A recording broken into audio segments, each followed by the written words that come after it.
Hey guys, Andrew Esquivel here, back with another review, and today I'm going to be reviewing the SLSON stainless steel metal algae scraper.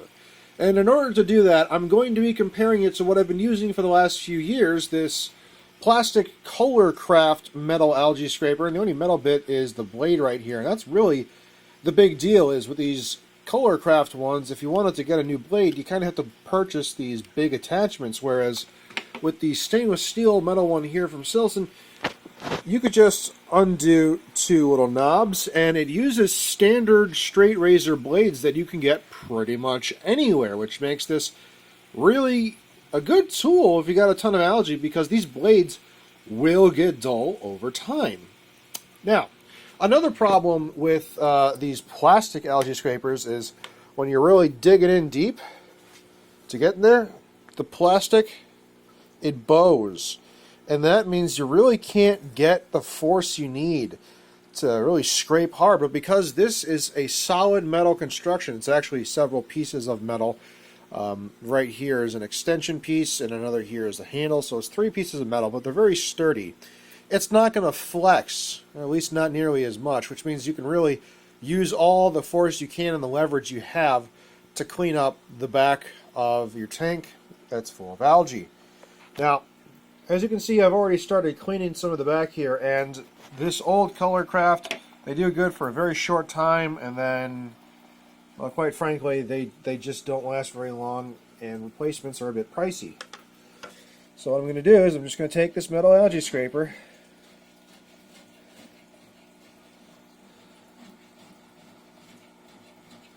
and just kind of show you how easily it gets rid of this gummed-on algae.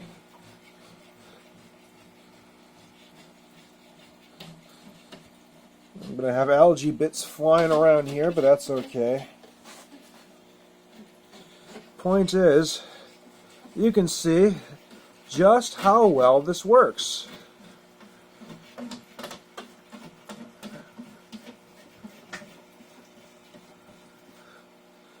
It really does make quick work of the gummed-on algae. And there's also situations where maybe there's microscopic cracks, or not cracks, but little cuts in the glass on the inside from using metal algae scrapers, and what ends up happening is algae will grow in those tiny cracks that then makes a flush surface with the glass, making it really hard to clean. This seems to have gotten that off completely. This whole front surface used to have a bunch of that, but now it's just completely gone, and I love that about it. Now, the SLSON branded metal algae scraper is like a bunch of other ones you'll find on Amazon. It's, from what I can tell, a white label manufacturer, and everyone's just a slightly different price based on the blades they provide with it. The blades that come with this SLSON algae scraper is, well, they're super thin. So thin, in fact, that they're very flexible, much like paper. That's how flexible they are. But when clamped in between these two metal plates that are held in by these knobs, man, it seems to really not even matter. It does a great job. So, and if you have any problems with it, like I said, it's just standard single blade, straight blade razors. So you can go pretty much anywhere, Walmart even, I believe, and get yourself some better blades if that's really what you need. Because this was the best price at right around $10 for this whole thing, and I think it's $10 well spent, especially over this plastic one, which is about the same price. So, yeah, I think this is a real winner of a product.